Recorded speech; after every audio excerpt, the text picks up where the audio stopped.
Hi friends, ನಮಸ್ತೆ. Welcome to my channel interesting information. ಇವತ್ತಿನ ವಿಡಿಯೋದಲ್ಲಿ ಕೆಲವೊಂದು ಹಾರ್ವೆಸ್ಟ್ ಹಾಗೆಯೇ ಸ್ವಲ್ಪ ಸೀಡ್ಸ್ ಎಲ್ಲ ಹಾಕಿದ್ದೀನಿ. ಯಾವ ಸೀಡ್ಸ್ ಹಾಕಿದ್ದೀನಿ, ಏನು ಹಾರ್ವೆಸ್ಟ್ ಮಾಡ್ತಿದ್ದೀನಿ ಅನ್ನೋದನ್ನು ತೋರಿಸ್ತೀನಿ. ಇಲ್ಲಿ ಮೊದಲಿಗೆ ನೋಡ್ತಿದ್ದೀರಾ, ಇದು ಹ್ಯಾಪಿ ಗಾರ್ಡನರ್ ಟೀಮಿಂದ ನನಗೆ ಬಂದಿದ್ದಂಥ ಸೀಡ್ಸ್. ಇದು ಕುಂಕುಮ ಕೇಸರಿ ಟೊಮೊಟೊ ಅಂತ ಕರೀತಾರೆ. ಇದಕ್ಕೆ ತುಂಬಾ ಚೆನ್ನಾಗಿದೆ ಟೊಮ್ಯಾಟೊ. ನೋಡ್ತಿದ್ದೀರಲ್ಲ ಎಷ್ಟು ಟೊಮ್ಯಾಟೊ ಬಂದಿದೆ ಅಂತ. ಇದು ಒಂದು ಪ್ಲ್ಯಾಂಟ್ ಮಾತ್ರ ಬಂದಿದೆ. ಇದರಿಂದ ಕಟ್ಟಿಂಗ್ಸ್ ಕೂಡ ನಾನು ತೆಗೆದು ನಟ್ಟಿದ್ದೀನಿ. ಸೊ ನೋಡಬೇಕು ಕಟ್ಟಿಂಗ್ ಥ್ರೂ ಹೇಗೆ ಅದು ಕಾಯಿ ಬಿಡುತ್ತೆ ಅನ್ನೋದು ನಾನು ನೆಕ್ಸ್ಟ್ ಅಪ್ಡೇಟ್ಸ್ ಕೊಡ್ತಾ ಹೋಗ್ತೀನಿ. ನೆಕ್ಸ್ಟ್ ಇದು ಗೋಂಗೂರ, ಪುಂಡಿ ಸೊಪ್ಪು ಅಂತೀವಲ್ಲ, ಅದು ಕೂಡ ಸ್ವಲ್ಪ ಇದೆ, ಹಾರ್ವೆಸ್ಟ್ ಮಾಡ್ಕೊತಿದ್ದೀನಿ. ನಾವು ಬೇರೆ ಯಾವುದಾದ್ರೂ ಸೊಪ್ಪಿನ ಜೊತೆಗೆ ಇದನ್ನು ಹಾಕ್ಕೊಂಡು ಕೂಡ ಸೊಪ್ಪು ಸಾರು ಮಾಡ್ಕೋಬೋದು. ಸೊ ಅದರಿಂದ ಇರೋ ಸೊಪ್ಪನ್ನು ನಾನು ಹಾರ್ವೆಸ್ಟ್ ಮಾಡ್ಕೊತಿದ್ದೀನಿ. ಇದರಲ್ಲಿ 2 ಗಿಡ ಇದೆ ನನಗೆ, ಪುಂಡಿ ಸೊಪ್ಪಿನ ಗಿಡ. 2ರಲ್ಲೂ ಕೂಡ ಸ್ವಲ್ಪ ಎಲೆ ಇದೆ. ಎಲ್ಲದನ್ನು ಕೂಡ ನಾನು ಹಾರ್ವೆಸ್ಟ್ ಮಾಡ್ಕೊತಿದ್ದೀನಿ. ನೋಡಿದ್ರಿ ಅಲ್ಲ, ನಾವು ಹಾರ್ವೆಸ್ಟ್ ಮಾಡಲಿಲ್ಲ ಅಂದರೆ ನೆಕ್ಸ್ಟು ಮತ್ತೆ ಅದು ಹೂ ಬಂದು ಕಾಯಿ ಬಂದುಬಿಡುತ್ತೆ. ಕಾಯಿ ಬಂದಮೇಲೆ ಸೀಡ್ಸ್ ಫಾರ್ಮ್ ಆಗ್ತಾ ಹೋಗುತ್ತೆ. ಸೊ ನಾವು ಸೀಡ್ಸ್ ಫಾರ್ಮ್ ಆಗಬಾರ್ದು ಅನ್ನೋದಾದರೆ ಯಾವಾಗಲೂ ಹಾರ್ವೆಸ್ಟ್ ಅನ್ನೋದನ್ನು ಮಾಡ್ತಿರಬೇಕು. ಆ್ಯಂಡ್ ನಾವು ಸ್ಟೆಮ್ಸ್ ಕಟ್ ಮಾಡ್ತಾ ಇರಬೇಕು. ಇದನ್ನು ನಾವು ಸ್ಟೆಮ್ ಥ್ರೂ ಕೂಡ ನಾವು ಬೆಳೆಸ್ಬೋದು. ಹೇಗೆ ಅನ್ನೋದನ್ನು ನಾನು ನೆಕ್ಸ್ಟ್ ವಿಡಿಯೋದಲ್ಲಿ ತೋರಿಸ್ತೀನಿ. ನೋಡ್ತಿದ್ದೀರಾ, ಈಗ ಇದ್ದಿದ್ದಂಥ ಎಲ್ಲ ಎಲೆಗಳನ್ನ, ಪುಂಡಿ ಸೊಪ್ಪಿನ ಎಲೆಗಳೆಲ್ಲದನ್ನು ಹಾರ್ವೆಸ್ಟ್ ಮಾಡಿಕೊಂಡೆ. ಹಾಗೆ ಪಕ್ಕದಲ್ಲಿ ನೋಡ್ತಿದ್ದೀರಲ್ಲ, ಬದನೆಕಾಯಿ ಗಿಡ, 2 ಬದನೆಕಾಯಿ ಗಿಡ ಇದೆ. 2ರಲ್ಲೂ ಕೂಡ ಹೂ ತುಂಬಾ ಚೆನ್ನಾಗಿ ಬಂದಿದೆ. ನಿಮಗೆ ಬದನೆಕಾಯಿ ಹಾರ್ವೆಸ್ಟ್ ಮಾಡುವಾಗಲೂ ಕೂಡ ತೋರಿಸ್ತೀನಿ. ತುಂಬಾ ಚೆನ್ನಾಗಿ ಬಿಡುವಂಥ ಬದನೆಕಾಯಿ ಗಿಡನೇ ಆಗಿದೆ ಅದು ಕೂಡ. ನೆಕ್ಸ್ಟ್ ಇದು ಸಿಲೋನ್ ಬಚ್ಚಲಿ ಅಂತ ಕರೀತಾರೆ ಇದಕ್ಕೆ. ಇದನ್ನು ಕೂಡ ಒಂದು ಚಿಕ್ಕ ಕಂಟೈನರಲ್ಲಿ ಹಾಕಿದ್ದೀನಿ. ಅದನ್ನು ಕೂಡ ನಾನು ಹಾರ್ವೆಸ್ಟ್ ಮಾಡ್ಕೊತಿದ್ದೀನಿ. ಎಲ್ಲ ಸೊಪ್ಪನ್ನು ನಾವು ಮಿಕ್ಸ್ ಮಾಡಿ ಹಾಕ್ಕೊಂಡು ಸೊಪ್ಪಿನ ಸಾರನ್ನು ಕೂಡ ಮಾಡ್ಕೋಬೋದು. ಸೊ ಇದು ಸಿಲೋನ್ ಬಚ್ಚಲಿ, ಸಿಲೋನ್ ಬಸಳೆ ಅಂತ ಕರೀತಾರೆ. ಇದು ಗಿಡ ಬಸಳೆ. ಇದು ನಾನು ರಿಪೋರ್ಟ್ ಮಾಡೋದು ಲೇಟ್ ಆಗಿದ್ದರಿಂದ ಇದು ಒಂಥರ ಯೆಲ್ಲೋ ಕಲರ್ ಆಗಿದೆ. ಬಟ್ ಸ್ಟಿಲ್ ಎಲ್ಲ ಎಲೆಗಳನ್ನು ನಾನು ಹಾರ್ವೆಸ್ಟ್ ಮಾಡ್ಕೊತಿದ್ದೀನಿ. ಹಾರ್ವೆಸ್ಟ್ ಮಾಡ್ಕೊಂಡಾದಮೇಲೆ ನಾವು ಸ್ವಲ್ಪ ಕಂಪೋಸ್ಟನ್ನು ಕೊಟ್ಟರೆ ಈ ಎಲ್ಲ ಲೀಫಿ ವೆಜಿಟೇಬಲ್ಸು ಕೂಡ ತುಂಬಾ ಚೆನ್ನಾಗಿ ಬೆಳೆಯುತ್ತೆ. ನೋಡ್ತಿದ್ದೀರಲ್ಲ, ಇದೆಲ್ಲ ಹಾರ್ವೆಸ್ಟ್ ಆದಮೇಲೆ ನಾನು ಮತ್ತೆ ಎಲ್ಲದಕ್ಕೂ ಸ್ವಲ್ಪ ಕಂಪೋಸ್ಟ್ ಕೊಡ್ತೀನಿ. ಆ್ಯಂಡ್ ನಾನು ಡೈಲಿ ಯೂಸ್ ಮಾಡುವ ವಾಟರು ಕೂಡ ಅಷ್ಟೇ, ಕಿಚನ್ನಿಂದ ಬರುವಂಥ ವಾಟರ್, ಲೈಕ್ ರೈಸ್ ತೊಳೆದಿರೋ ವಾಟರು, ಈಗ ತರಕಾರಿಗಳನ್ನ ತೊಳೆದಿರ್ತೀವಿ, ಇದೆಲ್ಲ ನಾವು ಏನು ಯೂಸ್ ಮಾಡಿರ್ತೀವಲ್ಲ ಕಿಚನ್ನಲ್ಲಿ, ಅದೇ ವಾಟರನ್ನು ನಾನು ಯೂಸ್ ಮಾಡೋದು. ಇದು ಕೂಡ ಅಷ್ಟೇ, ಗಿಡ ಬಸಳೆ. ಇದನ್ನು ಕೂಡ ಒಂದು ಚಿಕ್ಕ ಕಂಟೈನರಲ್ಲೇ ಹಾಕಿದ್ದೀನಿ. ಅದನ್ನು ಕೂಡ ನಾನೀಗ ಹಾರ್ವೆಸ್ಟ್ ಮಾಡ್ಕೊತಿದ್ದೀನಿ. ನೋಡಿದ್ರಿ ಅಲ್ಲ, ಚಿಕ್ಕ ಕಂಟೈನರ್ಸಲ್ಲೂ ಕೂಡ ನಾವು ಬೆಳಿಬೋದು ಅನ್ನೋದಕ್ಕೆ ಇದೇ ಸಾಕ್ಷಿ. ತುಂಬಾ ಚೆನ್ನಾಗಿ ಬಂದಿದೆ ಎಲೆಗಳು. ನೋಡ್ತಿದ್ದೀರಾ, ಒಂದೇ ಸರಿ ಎಷ್ಟು ಎಲೆಗಳನ್ನ ನಾನು ಹಾರ್ವೆಸ್ಟ್ ಮಾಡ್ತಿದ್ದೀನಿ ಅಂತ. ಸೊ ನೀವು ಕೂಡ ಇನ್ನು ಗಾರ್ಡನಿಂಗ್ ಸ್ಟಾರ್ಟ್ ಮಾಡಿಲ್ಲ ಅಂದರೆ ಅಟ್ಲೀಸ್ಟ್ ಈ ಲೀಫಿ ವೆಜಿಟೇಬಲ್ಸಿಂದ ಸ್ಟಾರ್ಟ್ ಮಾಡಿ. ನಿಮಗೆ ಗಾರ್ಡನಿಂಗ್ ಮಾಡಲಿಕ್ಕೆ ಒಂದು ಉತ್ಸಾಹ ಕೂಡ ಬರುತ್ತೆ. ನೋಡ್ತಿದ್ದೀರಲ್ಲ, ಈ ಬಸಳೆ ಸೊಪ್ಪಿನ ಹಾರ್ವೆಸ್ಟ್, ಎಷ್ಟು ಬಸಳೆ ಸೊಪ್ಪನ್ನು ನಾನು ಹಾರ್ವೆಸ್ಟ್ ಮಾಡಿದ್ದೀನಿ ಅಂತ. ಇದೇ ಅಲ್ಲದೆ ನನ್ನ ಹತ್ರ ಬಳ್ಳಿ ಬಸಳೆ ಇದೆ. ಬಳ್ಳಿ ಬಸಳೆ ನನ್ನ ಹತ್ರ ರೆಡ್ ಕಲರ್ ಇದೆ. ಗ್ರೀನ್ ಕಲರು ಹಾಕಬೇಕು, ಇನ್ನೂ ಹಾಕಿಲ್ಲ, ಅದನ್ನು ಕೂಡ ಹಾಕ್ತೀನಿ. ಇದು ಕೂಡ ಅಷ್ಟೇ, ಗಿಡ ಬಸಳೆ. ಇದು ಕೂಡ ಅಷ್ಟೇ, ಒಂದು 4-5 ಎಲೆಗಳಿದೆ. ಇದನ್ನು ಕೂಡ ಹಾರ್ವೆಸ್ಟ್ ಮಾಡ್ಕೋತಾ ಇದ್ದೀನಿ. ಇದು ಸೇವಂತಿಗೆ ಹೂವು ಇದೆಯಲ್ಲ, ಸೇವಂತಿಗೆ ಹೂವಿನ ಗಿಡದ ಪಕ್ಕದಲ್ಲೇ ಹಾಕಿರೋವಂಥದ್ದು. ಇದು ನೋಡಿ, ಇದು ನಾನೀಗ ಹೇಳಿದೆ ಅಲ್ಲ ನಿಮಗೆ, ಬಳ್ಳಿ ಬಸಳೆ. ಇದು ಬಳ್ಳಿ ಥರ ಬೆಳೆಯುತ್ತೆ.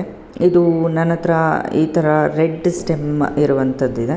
ಇದರಲ್ಲಿ ಗ್ರೀನ್ ಸ್ಟೆಮ್ ಬಸಳೆ ಸೊಪ್ಪಿನ ಗಿಡ ಕೂಡ ಇರುತ್ತೆ. ಅದು ಕೂಡ ನಾನು ತಂದು ಹಾಕ್ತೇನೆ. ಹಾಕಿದ್ಮೇಲೆ ನಾನು ನಿಮಗೆ ತೋರಿಸ್ತೇನೆ ಹೇಗೆ ಹಾಕೋದು, ಅದು ಹೇಗಿರುತ್ತೆ, ಹಾಗೆ ಈ ಗಿಡ ಹೇಗಿರುತ್ತೆ, ಎರಡಕ್ಕೂ ಏನು ಡಿಫ್ರೆನ್ಸು ಅನ್ನೋದು ಕೂಡ ನಾನು ನಿಮಗೆ ತೋರಿಸ್ತೀನಿ. ನಾವು ಈ ಬಳ್ಳಿ ಬಸಳೆ ಕೂಡ ಬಳ್ಳಿಯನ್ನು ಹಾರ್ವೆಸ್ಟ್ ಮಾಡ್ಕೋಬೋದು. ಬಳ್ಳಿ ಎಳೆದಿರುತ್ತಲ್ಲ, ಅದನ್ನು ಕೂಡ ನಾವು ಸಾರಲ್ಲಿ ಯೂಸ್ ಮಾಡ್ಕೋಬೋದು.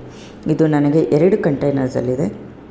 2 ಕಂಟೈನರ್ಸಲ್ಲಿರುವಂಥ ಬಸಳೆ ಗಿಡದ ಬರೀ ಎಲೆಗಳನ್ನು ಮಾತ್ರ ಹಾರ್ವೆಸ್ಟ್ ಮಾಡ್ತಿದ್ದೀನಿ. ಸೊ ಬಳ್ಳಿ ಕೂಡ ನಾವು ಹಾರ್ವೆಸ್ಟ್ ಮಾಡ್ಬೋದು.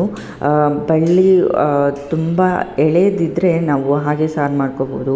ಇಲ್ಲ ಸ್ವಲ್ಪ ಬಲ್ತಿದೆ ಅನ್ನೋದಾದರೆ ಅದನ್ನು ಹುಳಿ ಮಾಡಿಕೊಂಡ್ರು ಕೂಡ ತುಂಬಾ ಚೆನ್ನಾಗಿರುತ್ತೆ. ನೋಡಿದ್ರಿ ಅಲ್ಲ ನಾನು ಏನೇನು ಹಾರ್ವೆಸ್ಟ್ ಮಾಡಿದ್ದೀನಿ ಅಂತ.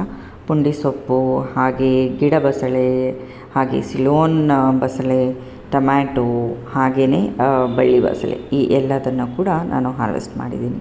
ಇದು ನೋಡಿದ್ದೀರಾ, ಇದು ಡೇ ಬ್ಲೂಮರ್ ಬ್ರಹ್ಮಕಮಲ. ಇದು ಬೆಳಗಿನ ಹೊತ್ತಲ್ಲಿ ನಮಗೆ ಬ್ಲೂಮ್ ಆಗುತ್ತೆ. ಇದು ತುಂಬಾ ಚಿಕ್ಕದಾಗಿರುತ್ತೆ ಕಂಪೇರ್ ಟು ನೈಟ್ ಬ್ಲೂಮರ್. ಅದನ್ನು ಕೂಡ ಹಾರ್ವೆಸ್ಟ್ ಮಾಡಿದೆ. ಇದು ಇನ್ನೊಂದನ್ನು ಮಾಡಿದ್ದಂಥ ಹಾರ್ವೆಸ್ಟು. ಇಲ್ಲಿ ಸೇವಂತಿಗೆ ಹೂಗಳಿದ್ದವು, ಅವುಗಳನ್ನು ಕೂಡ ಹಾರ್ವೆಸ್ಟ್ ಮಾಡ್ಕೊಂಡಿದ್ದೀನಿ. ಸೇವಂತಿಗೆ ಹೂಗಳು ಕೆಲವೊಂದು ಒಣಗಿ ಹೋಗ್ತಿದೆ, ಕೆಲವೊಂದು ಚೆನ್ನಾಗಿರುವಂಥ ಹೂಗಳನ್ನು ಹಾರ್ವೆಸ್ಟ್ ಮಾಡಿದ್ದೀನಿ.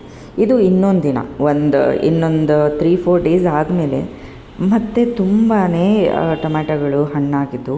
ಇದು ಕೂಡ ಅದೇ ಸೇಮ್ ಪ್ಲಾಂಟೇ. ನೋಡ್ತಿದ್ದೀರಲ್ಲ, ನಾನು ಒಂದು ಗಿಡದಿಂದ ಎಷ್ಟು ಟೊಮ್ಯಾಟೊಗಳನ್ನ ಹಾರ್ವೆಸ್ಟ್ ಮಾಡ್ತಿದ್ದೀನಿ ಅಂತ. ತುಂಬಾ ಚೆನ್ನಾಗಿದೆ. ತುಂಬಾ ಈಲ್ಡು ಕೂಡ ಅಷ್ಟೇ ತುಂಬಾ ಚೆನ್ನಾಗಿ ಬರುತ್ತೆ. ಗೊಂಚಲಾಗಿ ನಾವು ಟೊಮ್ಯಾಟೊಗಳನ್ನ ಹಾರ್ವೆಸ್ಟ್ ಮಾಡ್ಕೋಬೋದು. ಸೊ ಇದನ್ನು ಕೂಡ ಹಾರ್ವೆಸ್ಟ್ ಮಾಡ್ಕೋತಿದ್ದೀನಿ. ನೋಡಿ ಎಷ್ಟು ಟೊಮ್ಯಾಟೊ ಇದೆ. ಈಗ ನಮಗೆ ಟೊಮ್ಯಾಟೊ ಕೂಡ ರೇಟ್ ಜಾಸ್ತಿ ಆಗಿದೆ ಅಲ್ಲ. ಸೊ ಹೀಗೆ ಟೊಮ್ಯಾಟೊ ಗಿಡಗಳನ್ನ ನಟ್ಕೊಳ್ಳಿ. ಹಾಗೆಯೇ ಟೊಮ್ಯಾಟೊ ಗಿಡಗಳನ್ನ ನಾವು ಬರೀ ಒಂದು ಸ್ಟೆಮ್ ಕಟ್ಟಿಂಗಿಂದ ಕೂಡ ನಾವು ಪ್ರಾಪಗೇಟ್ ಮಾಡ್ಕೋಬೋದು. ಹೇಗೆ ಅನ್ನೋದು ನಾನು ನಿಮಗೆ ತೋರಿಸ್ತೀನಿ. ಈ ಏನು ಟೊಮ್ಯಾಟೊ ಗಿಡ ಇದೆಯಲ್ಲ, ಇದರ ಸ್ಟೆಮ್ ಕಟ್ಟಿಂಗ್ನ ನಾನಿಟ್ಟು ಆಲ್ರೆಡಿ ಅದು ಚೆನ್ನಾಗಿ ಬೆಳೀತಿದೆ. ನಾನು ಅದನ್ನು ನೆಕ್ಸ್ಟ್ ವಿಡಿಯೋದಲ್ಲಿ ನಿಮಗೆ ತೋರಿಸ್ತೀನಿ. ನೋಡಿದ್ರೆ ಇನ್ನೂ ಸ್ವಲ್ಪ ಟೊಮ್ಯಾಟೊ ಇದೆ. ಸೊ ಅದು ಕೂಡ ನೆಕ್ಸ್ಟ್ ಹಾರ್ವೆಸ್ಟ್ ಮಾಡ್ಕೋಬೋದು.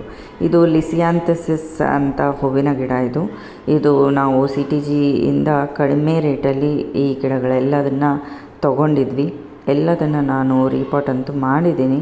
ಇದು ಹೇಗೆ ಬೆಳೆಯುತ್ತೆ ಅನ್ನೋದು ನೋಡಬೇಕು.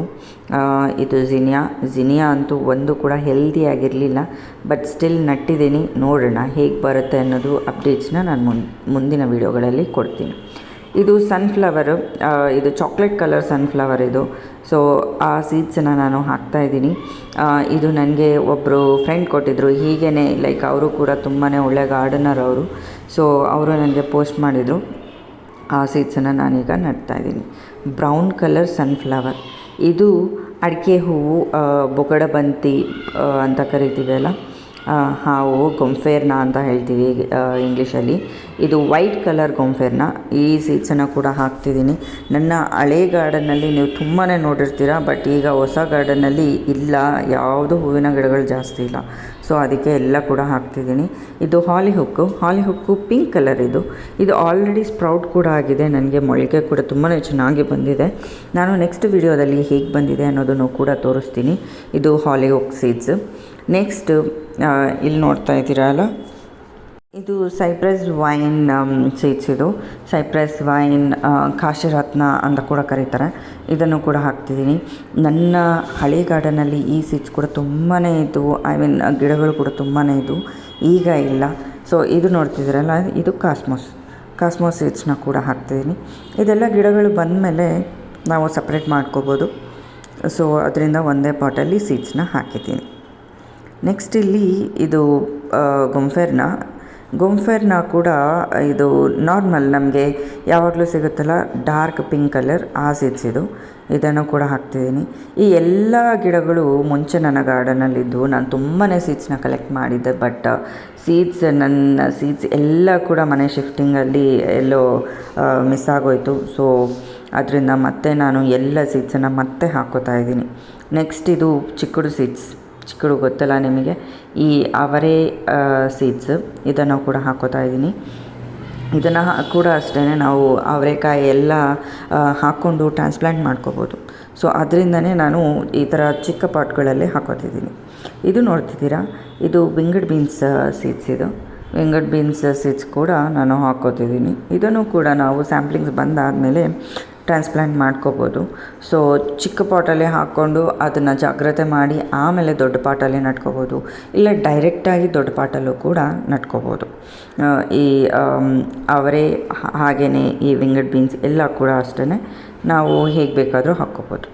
ಇದು ಬಂದು ಮ್ಯಾರಿಗೋಲ್ಡು ಈ ಟೊಮೊಟೊ ಪ್ಲ್ಯಾಂಟ್ ಪಕ್ಕದಲ್ಲೇ ಹಾಕ್ತಿದ್ದೀನಿ. ಆ್ಯಕ್ಚುಲಿ ಮ್ಯಾರಿಗೋಲ್ಡ್ ಹಾಕ್ಕೊಳ್ಳೋದ್ರಿಂದ ನೆಮಿಟೋಡ್ಸ್ ಬರಲ್ವಂತೆ. ಸೊ ನಾನು ನೆಕ್ಸ್ಟ್ ಟೈಮು ನಾನು ಮತ್ತೆ ಕಂಪೋಸ್ಟ್ ಬಿನ್ನಲ್ಲಿ ಗಿಡ ಹೇಗೆ ನಡೋದು ಅಂತ ತೋರಿಸ್ತೀನಿ ನಿಮಗೆ. ಆಗ ಖಂಡಿತ ಮಾರಿಗೋಲ್ಡನ್ನು ಹಾಕ್ತೀನಿ. ನಾನು ಕಂಪೋಸ್ಟ್ ಬಿನ್ನಲ್ಲಿ ಸೋರೆಕಾಯಿ ಗಿಡಗಳನ್ನ ಹಾಕಿದ್ದೆ ಅಲ್ಲ, ಆ 3 ಗಿಡಗಳು ಅದು ಯಾಕೆ ಒಣಗೋಯ್ತು ಅಂತಲೂ ಗೊತ್ತಿಲ್ಲ, ರೂಟ್ ಕಿತ್ತು ನೋಡಿದ್ರೆ ನೆಮೆಟೋಡ್ಸ್ ಆಗಿತ್ತು. ಇದು ಗಜಾನಿಯಾ ಸೀಡ್ಸ್, ಇದನ್ನು ಕೂಡ ಹಾಕ್ಕೋತಿದ್ದೀನಿ. ಗಜಾನಿಯಾ ಹೂಗಳು ಕೂಡ ತುಂಬ ಚೆನ್ನಾಗಿ ಬರುತ್ತೆ. ಬಟ್ ಸೀಡ್ಸಿಂದ ಗಿಡಗಳು ಬೆಳೆದು ಅದು ಹೂ ಬರೋ ತನಕ ಕಾಪಾಡೋದು ತುಂಬಾ ಕಷ್ಟ ಆಗ್ತಿದೆ. ನಾನು ಲಾಸ್ಟ್ ಟೈಮ್ ಕೂಡ ಹಾಕಿದ್ದೆ, ಒಂದೇ ಒಂದು ಗಿಡ ಬೆಳೆದಿತ್ತು, ಬಟ್ ಅದು ಕೂಡ ಸರ್ವೈವ್ ಆಗಲಿಲ್ಲ. ಸೊ ಈ ಸರಿ ಮತ್ತೆ ಹಾಕಿದ್ದೀನಿ. ಆ್ಯಂಡ್ ನಾವು ಮಾಡಬೇಕಾಗಿರೋ ಕೆಲಸ ಏನು ಅಂತಂದರೆ, ಸೀಡ್ಸ್ ಹಾಕಿದ್ಮೇಲೆ ಎಲ್ಲ ಸೀಡ್ಸ್ ಹಾಕಿರುವಂಥ ಪಾಟ್ಸ್ಗೆ ವಾಟ್ರಿಂಗ್ ಅನ್ನೋದು ಮಸ್ಟ್ ಮಾಡಲೇಬೇಕು. ಆಲ್ರೆಡಿ ನೀರಿತ್ತು, ತೇವಾಂಶ ಇದ್ದರೂ ಕೂಡ ಸ್ವಲ್ಪ ವಾಟ್ರಿಂಗ್ ಅನ್ನೋದು ಮಾಡಿಕೊಂಡ್ರೆ ಬೆಟರ್. ಸೊ ನೋಡ್ತಿದ್ರಲ್ಲ, ನಾನು ಯಾವ್ಯಾವ ಸೀಡ್ಸ್ ಹಾಕಿದ್ದೆ ಎಲ್ಲ ಪಾಟಲ್ಲೂ ಕೂಡ ವಾಟ್ರಿಂಗ್ ಅನ್ನೋದನ್ನು ಮಾಡಿದ್ದೀನಿ. ಸೊ ಹೀಗೇ ನೀವು ಗಿಡ ಹೇಗೆ ಬೆಳೆಸೋದು, ಹೇಗೆ ಸೀಡ್ಸ್ನ ಹಾಕೋದು ಅಂತ ತಿಳ್ಕೊಬೇಕು ಅಂದರೆ ನನ್ನ ಚಾನಲ್ನ ಫಾಲೋ ಮಾಡ್ತೀರಿ. ಹಾಗೆ ವಿಡಿಯೋ ಹೇಗಿತ್ತು ಅಂತ ಕಮೆಂಟ್ ಮಾಡಿ ತಿಳಿಸಿ, ಲೈಕ್ ಮಾಡಿ, ಶೇರ್ ಮಾಡಿ. Thank you. ಬಾಯ್.